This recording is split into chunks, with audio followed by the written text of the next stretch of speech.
জেগে ওঠো জাদুর মণি, তোমার জন্য প্রহর গুনি। ডাকে তোমার ডাইনি মাগো, উত্তর দাও তাড়াতাড়ি। আবার ডাইনি ডাকে কেন? মোড়ক খেয়েও পেট ভরেনি যেন। বলো কি জানতে চাও?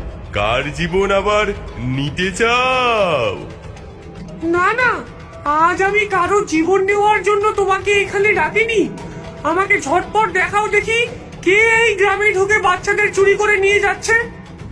সেই জাদুমণির জিন ডাইনির সামনে একটি ছবি তুলে ধরে। বুঝেছি।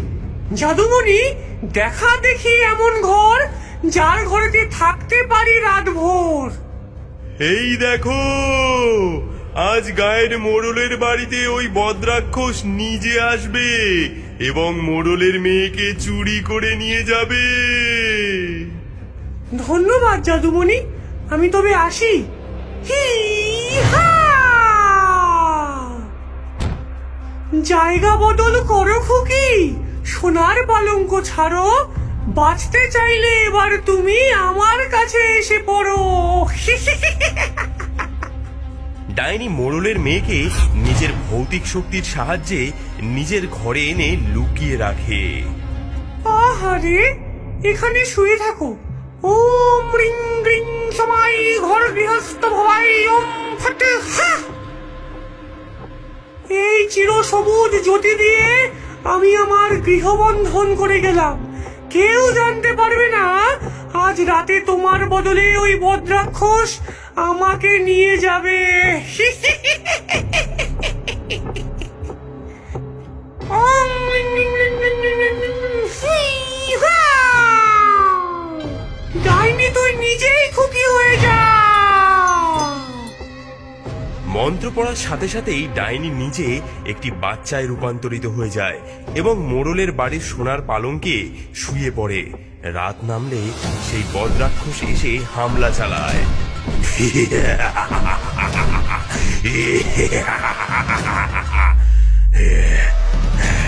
কোথায় তোর বাচ্চা? নিয়ে আয় আমার কাছে। না, এ হতে পারে না। আমি এই গায়ের মোড়ল, আমি কিছুতেই আমার কন্যাকে নিয়ে যেতে দেব না। আমিও আমার রাজ্যের মহারাজ। তোর তো আনন্দিত হওয়া উচিত। এই প্রথম আমি নিজে কাউকে নিতে এসেছি। এ তো তোর কন্যার সৌভাগ্য। না, ছেড়ে দাও, ছেড়ে দাও। অমন ছোট দুধের শিশুদের নিয়ে তোমরা কি করবে? আমাদের প্রজাবল বাড়াতে ওদের কাজে লাগবে। আমি কিছুতেই আমার মেয়েকে তোমার হাতে দেব না। বাঁচাও! হ্যাঁ, ওই তো উপরের তলা থেকে একটা বাচ্চার কান্না শব্দ পাওয়া যাচ্ছে। তার মানে নিজের মেয়েকে বদ্ধ কুঠুরিতে আটকে রেখেছিলি। কি ভেবেছিলি আমার হাত থেকে বাঁচানোর জন্য এটুকু প্রচেষ্টা সফল হবে? হ্যাঁ, কখনো না। সেই বদ্রাক্ষস সঙ্গে সঙ্গে ডানা ঝাপটে ঘর থেকে বাইরে বেরিয়ে আসে আর নিজের জাদুবল কাজে লাগিয়ে সেই দোতলার তালা বন্ধ করা ঘরের দরজা খুলে ভেতরে ঢুকে পড়ে। হ্যাঁ, এই তো সেই মায়াবী শিশু। এর রক্ত পেলেই তো আমার অভিযান সফল হবে। আমার বাচ্চাকে আমার কাছে দাও, চলে যাও, নয়তো আমি গায়ের লোক জড়ো করব। মোড়লের সাহস দেখে বদ্রাক্ষস রেগে গিয়ে মোড়লের বুকের উপর নিজের নখ চালিয়ে দেয়। হে ঈশ্বর, আমার কন্যাকে রক্ষা করো। আমার সাথে এভাবে কথা বলার দুঃসাহস কারণেই। এরপর বদ্রাক্ষস মোড়লকে একটা সজোরে ধাক্কা দিয়ে মেঝেতে ফেলে দেয় আর কন্যারূপী ডাইনিকে নিয়ে আকাশপথে যাত্রা করে নিজেদের রাজ্যে ফিরে আসে। ওই তো মহারাজ জয়ী হয়ে ফিরে এসেছেন। সবাই কোথায় আছো? তাড়াতাড়ি হাড়ের মালা নিয়ে এসো, রক্ত তিলক দিয়ে মহারাজাকে বরণ করে নিতে হবে। সব কাকেরা ছুটে এসে মহোৎসব শুরু করে দেয়। আমি তো খুব সহজেই এই মায়াবী মেয়েকে অধিকার করে ফেললাম, কিন্তু তোমাদের একে সব সময় নজরবন্দি করে রাখতে হবে। এই নাও, ধরো। যথাজ্ঞা মহারাজ। এবার আমি একটি বিশেষ কাজে বসবো, কিন্তু তোমাদের কাজ কত দূর? সুসংবাদ আছে মহারাজ, ধীরে ধীরে আপনার দুটি ঘোড়াই পূর্ণ হয়ে উঠেছে। ধীরে সুস্থে কাজ করলে চলবে না। আমাদের হাতে আর মাত্র 3 দিন সময় রয়েছে। আগত অমাবস্যার রাতই আমরা ওই মনুষ্য লোকের পৃথিবী দখল করব। সেই বিশেষ দিনে এই মায়াবী মেয়ের রক্ত ওই পৃথিবীর মাটিতে মাখিয়ে দিলেই আমাদের বংশ ওখানে থাকার উপযোগী হবে।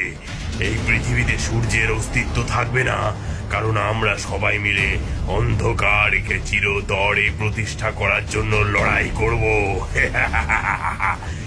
একবার যদি আমি ওই পৃথিবীর দখল নিতে পারি, তবে তোমাদের সকলের জন্য আমি একটি রক্তের নদী খুলে দেব। জয় জয় বদ্রাক্ষস মহারাজের জয়। সকলে একত্রে জয়ধ্বনি করে ওঠে, কিন্তু ডাইনিকে একটা কালো হীরের ঘোড়ার মধ্যে বন্দি করে রাখলেও সে সবার অলক্ষ্যে নিজের মন্ত্র বলে ওখান থেকে বেরিয়ে এসে পুরো রাজপ্রাসাদ ঘুরে দেখতে থাকে এবং একটি রূপোর ঘোড়ায় 10 বছরের মধ্যবর্তী ছেলে মেয়েদের নিথর অবস্থায় খুঁজে পায় এবং স্বর্ণ ঘোড়ায় ছোট্ট শিশুদের বন্দি হতে দেখে।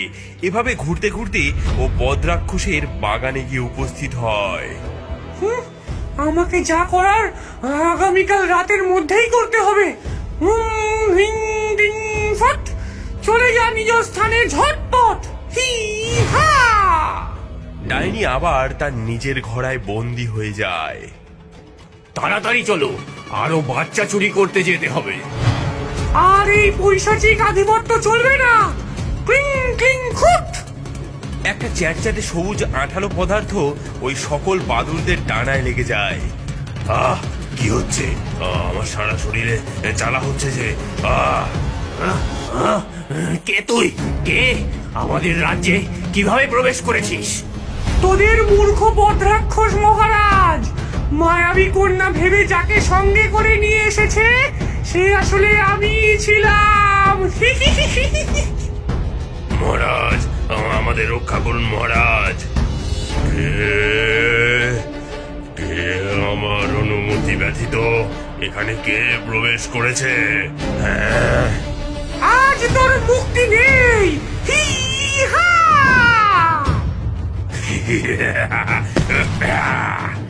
এসবে আমার কিচ্ছু হবে না, কিন্তু এই নে ফুসফিট পং কুটুম থা হি হা। একটা কালো জ্যোতি ডাইনিকে চারিদিক দিয়ে ঘিরে ফেলে। এ কি? আহ, আহ, আহ, আমার কষ্ট হচ্ছে। আহ, আহ, আহ, আহ, তবে রে এই নে হুম হুম হা।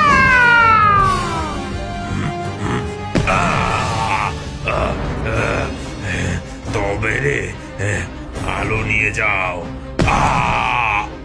এই দেখ তোর বাগানের শিমুল গাছের ফলে বন্দি তোর শক্তিদণ্ড। হ্যাঁ, ওটা তোর হাতে কি করে গেল? হ্যাঁ, না, দয়া করে আমাকে ছেড়ে দে। মেরো না, আমাদের মেরো না। ডাইনি আর এক মুহূর্ত সময় নষ্ট না করে ওই দাঁতকে নিজের 2 হাতের তালুর মধ্যে চেপে একেবারে গুঁড়ো করে ফেলে। সঙ্গে সঙ্গে পুরো রাক্ষসের কাকের সেনাবাহিনী ও বদ্রাক্ষস ছটফট করতে করতে অদৃশ্য হয়ে যায়। এটা তুই কি করলি?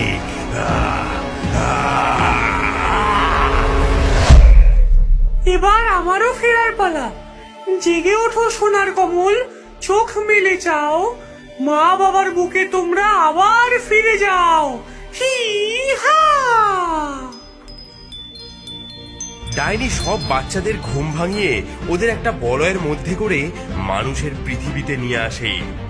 সে নিচে এসে দেখে গ্রামের সবাই ডাইনির জন্য ফুলের মালা, ডিম, মাছ এই সব কিছু নিয়ে উপস্থিত হয়ে আছে। এই তো ডাইনি ফিরে এসেছে। হ্যাঁ, ডাইনি ফিরে এসেছে। সবাই ডাইনিকে ফুলের মালা পরাও। আমার বাচ্চাকে ফিরিয়ে দাও ডাইনি, দাও। যাও বাছা, সকলে নিজের বাড়িতে ফিরে যাও। এই নাও, এই সব কিছু তোমার জন্য। তোমার ঋণ আমরা কোনোদিনও শোধ করতে পারবো না। এই নাও, এই সবাই বলো, ডাইনি তুমি যুগ যুগ জিও। ডাইনি ডাইনি যুগ যুগ দিও, ডাইনি যুগ যুগ দিও। তুমি আমাদের সুপার হিরো।